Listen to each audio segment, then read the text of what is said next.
Bonjour à tous, je suis très content de pouvoir vous retrouver ce matin, dimanche de la Pentecôte, dans un format un petit peu différent. On est autour des tables, dans un salon, dans des maisons, ce qu'on appelle l'église autour de la table. Un format un petit peu différent qu'on vit maintenant, c'est la 4e fois qu'on vit ce format. Et pour certains, vous commencez à être habitués, mais pour d'autres, peut-être c'est la première fois que vous vivez ce qu'on appelle l'église autour de la table. Et pour vous, voici quelques éléments. On est plusieurs groupes de 8 à 12 personnes qui se réunissent dans les maisons de toute la communauté. Et l'objectif de ces moments, c'est vraiment de mettre une plus grande emphase sur nos relations les uns avec les autres.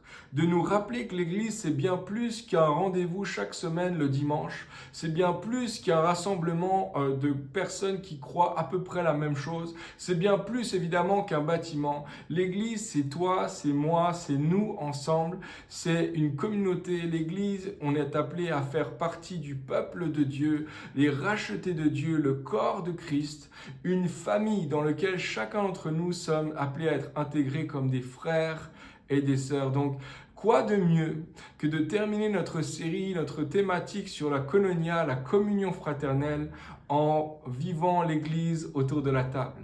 Et ce matin, j'aimerais lire avec vous, en terminant ce volet sur, 4e volet sur la koinonia, la communion fraternelle, j'aimerais lire avec vous un texte qui se trouve dans l'évangile de Jean. Et c'est un des textes les plus profonds, je trouve, un des textes extraordinaires que l'apôtre Jean nous a laissé, où on voit Jésus prier.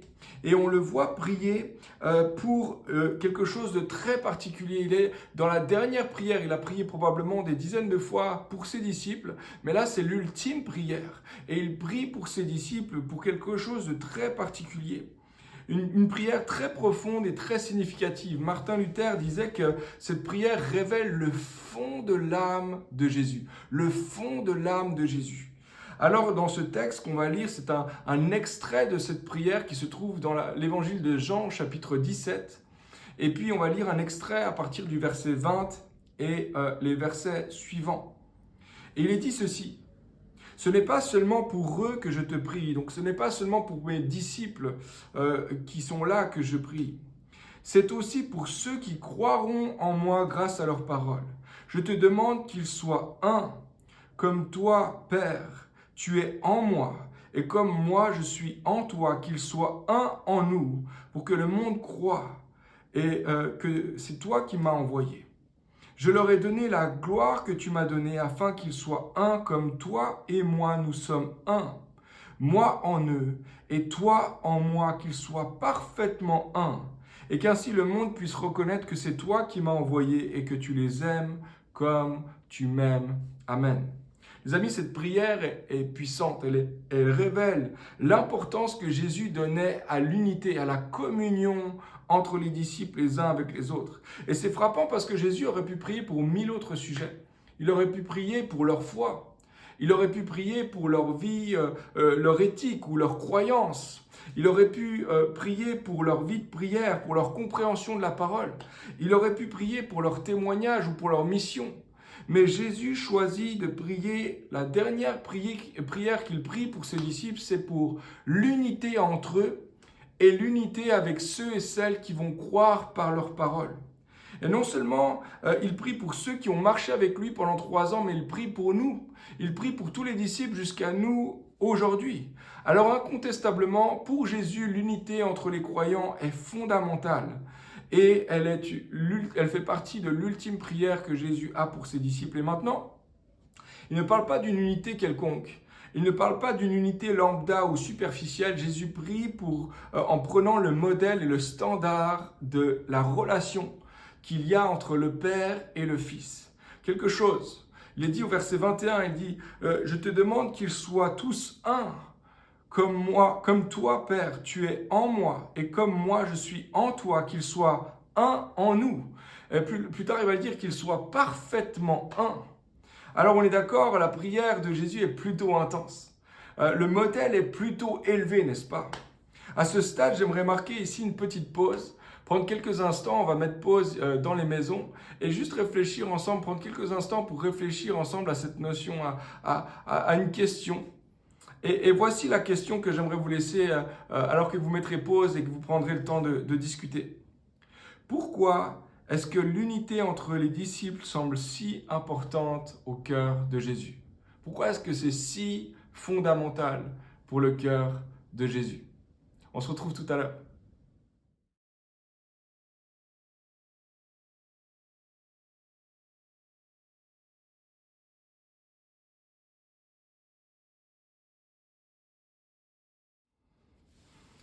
Jésus prie donc pour ses disciples et le standard de l'unité qu'il désire entre ses disciples, c'est la communion entre le Père, le Fils, entre le Fils, l'Esprit et le Père. Plutôt élevé, n'est-ce pas? Maintenant, bien que on croit à la Trinité, franchement, parfois, c'est difficile de se la représenter. Et bien des gens ont essayé de la définir, de la clarifier, mais ça dépasse notre entendement, évidemment. C'est beaucoup plus grand que ce que notre capacité, notre tête est capable d'entendre et de recevoir, de se représenter.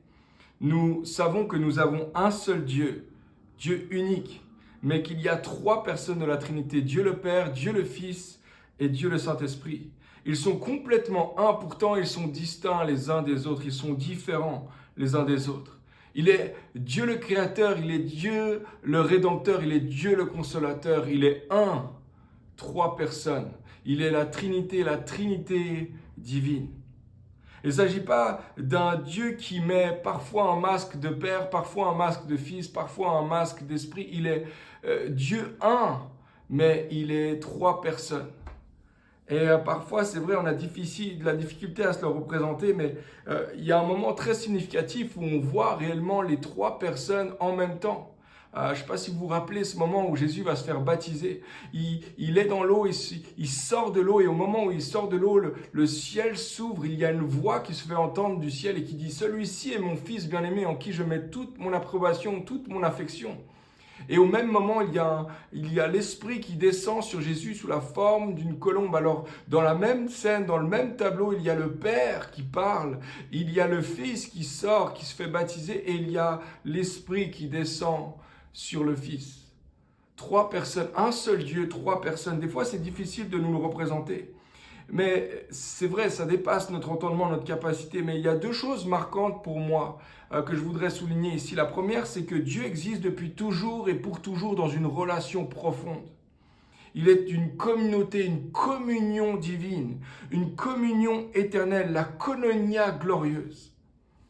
Puis leur relation est faite d'amour, d'honneur mutuel, de joie, de plénitude, de générosité, de louange réciproque. Il y a comme une relation très très profonde, intime les uns avec les autres. Une koinonia divine. Puis Dieu nous a formés à son image et à sa ressemblance. C'est-à-dire que toi et moi, on a été faits pour ce genre de relation-là, assez intense, assez profonde, pour ce modèle-là de relation. Ça, c'est la première chose. La deuxième chose, c'est que leur communion, leur unité n'est pas dépendante de l'uniformité entre eux.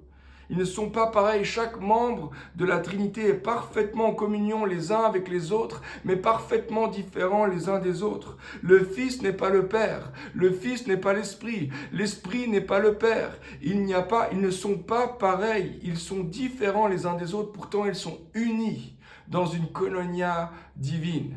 Ce qui veut dire aussi que l'unité à laquelle Jésus prie, pour laquelle Jésus prie entre les disciples, n'est pas une unité basée sur l'uniformité ou sur le fait qu'on est tous pareils ou qu'on pense tous pareils. Au contraire, il demande l'unité malgré nos différences. Il cherche l'unité sans l'uniformité. Et la différence n'est absolument pas un obstacle à la communion entre eux et à la communion les uns avec les autres. Alors quand Jésus prie cette prière pour ses disciples à venir et les disciples jusqu'à nous aujourd'hui, la question qui m'est tout de suite venue en tête, c'est comment? Comment est-ce que c'est possible, Jésus, d'avoir un tel niveau d'intimité les uns avec les autres? Comment est-ce qu'on peut prendre le standard de la Trinité et nous l'appliquer les uns aux autres? Jésus donne une réponse au verset 21. Il dit ceci: « Comme toi, Père, tu es en moi, et comme moi je suis en toi, qu'ils soient un en nous. » En d'autres termes, pour vivre la koinonia selon l'unité de la Trinité, il faut que nous entrions dans la relation de la Trinité. Je m'explique ici. Je crois que le Seigneur ne prie pas pour que nous produisions une unité par nos propres forces. Il prie que nous intégrions l'unité de la Trinité, que nous rentrions dans cette communion qui existe déjà.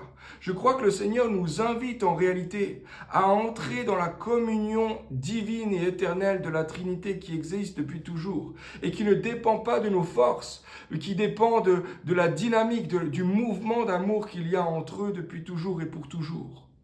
Dietrich Bonhoeffer le dit de cette façon, et j'aime la façon dont il le formule, il dit « La communauté chrétienne n'est pas un idéal que nous devons réaliser, mais plutôt une réalité créée par Dieu en Christ, à laquelle nous pouvons participer. » Tu vois, tu as été invité à quelque chose qui existe déjà.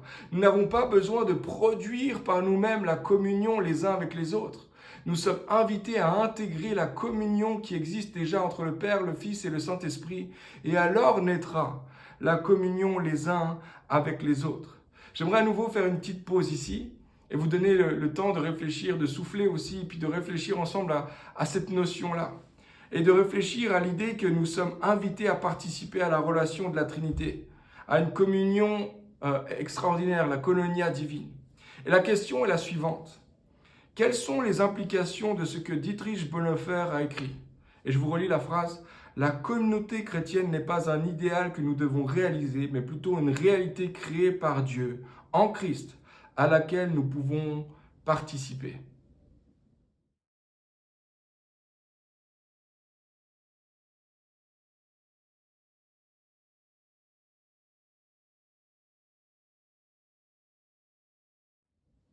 Au cours de l'histoire de l'Église, plusieurs théologiens ont essayé de représenter, d'illustrer à quoi pouvait correspondre la Trinité.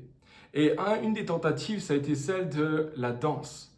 On a représenté la Trinité avec un mouvement de danse entre trois personnes qui dansent ensemble. Et dans ce mouvement, certains, vous voyez exactement de quelle image je parle. Dans ce mouvement, il y a un lien, il y a un mouvement d'amour, un mouvement de service mutuel, d'amour, d'honneur, de louange réciproque. Et je trouve que l'image est très très parlante pour parler du lien qui les unit les uns avec les autres. Il y a aussi une autre image qui a été utilisée au cours des siècles et c'est celle d'une table, d'un repas. Au XVe siècle, il y a un homme qui s'appelle Andrei Rublev qui était un moine en Russie et qui a peint un tableau extraordinaire qui est devenu extrêmement célèbre où il peint en fait trois personnes assises autour d'une table. Et l'intention de l'auteur, l'intention de ce moine, c'était de représenter l'harmonie glorieuse qui règne entre les membres de la Trinité. Moi, ce que j'aime dans cette image, c'est déjà son esthétique, mais je trouve qu'elle parle tellement de la koinonia. Une relation d'harmonie profonde autour d'une table. Puis autour de la table de notre Dieu, il y a de la place non seulement pour chacun des membres de la Trinité, mais il y a de la place pour sa famille, pour chacun de ses enfants. Et c'est là que nous vivrons réellement la koinonia, c'est ce qu'on a dit tout à l'heure. Mais je crois aussi, et c'est ce que Jésus prie dans la fin de cette prière, les derniers versets qu'on a lus tout à l'heure, il prie non seulement pour ceux qui vont être associés à la mission de Dieu, ceux qui vont devenir ses disciples, mais il prie pour le monde également. Et il dit au verset 23 qu'ils soient parfaitement un en parlant des disciples, et qu'ainsi le monde puisse reconnaître que c'est toi qui m'as envoyé et que tu les aimes comme tu m'aimes. Je ne sais pas à quoi ressemble la table à laquelle vous êtes assis. Certains ont une grande table pour accueillir beaucoup et d'autres ont une plus petite table et ont dû rajouter une extension ou une rallonge parfois. On appelle ça une rallonge. Alors la table en temps normal est plus petite, mais quand il y a des occasions particulières, des fêtes de famille, etc., on élargit la table, on met une rallonge pour accueillir tout le monde autour de la table. Et dans certaines occasions, cette rallonge en fait est nécessaire pour accueillir plus de monde. Et les amis, moi je crois que Jésus prie afin que notre unité devienne comme une rallonge, comme une extension de sa table pour le monde. Je crois que la koinonia à laquelle il nous appelle à entrer n'est pas seulement une bénédiction magnifique pour nous, mais elle est un outil dans la main de Dieu pour proclamer qui il est et celui qui l'a envoyé. Et je crois qu'il fait connaître le Dieu trinitaire au travers de nos relations les uns avec les autres. Lorsque nous avons entré la communion, la koinonia avec Dieu et que nous le vivons entre nous, alors nos tables deviennent un outil pour représenter au monde cette harmonie que Dieu veut avec chacun de ses enfants. Pendant des siècles, ce qu'on appelle la koinonia, ce qu'on appelle la communion, était aussi un mot utilisé pour parler de la Sainte Seine. Aujourd'hui, on utilise le mot Sainte Seine et les communions semblent parfois un peu anciens, mais le mot communion, c'est toujours le mot koinonia. Et c'est frappant parce qu'à l'époque, pendant des siècles, on a parlé de la Sainte Seine comme le lieu de la communion avec Dieu, la communion les uns avec les autres, et un message d'espoir pour le monde. Et alors qu'on arrive à la fin de ce temps de partage, j'aimerais encore vous donner le temps de réfléchir ensemble et de discuter ensemble autour de la notion de Sainte Seine, de la communion. Et tout à l'heure, à la fin de ce partage, je vous encourage à prendre la Sainte Seine ensemble et de le prendre dans ce mode-là, de dire que la table du Seigneur a été élargie pour nous. Il y a de la place pour chacun d'entre nous, non seulement pour nous, mais pour le monde, pour tous ceux qui vont se repentir et revenir à Dieu.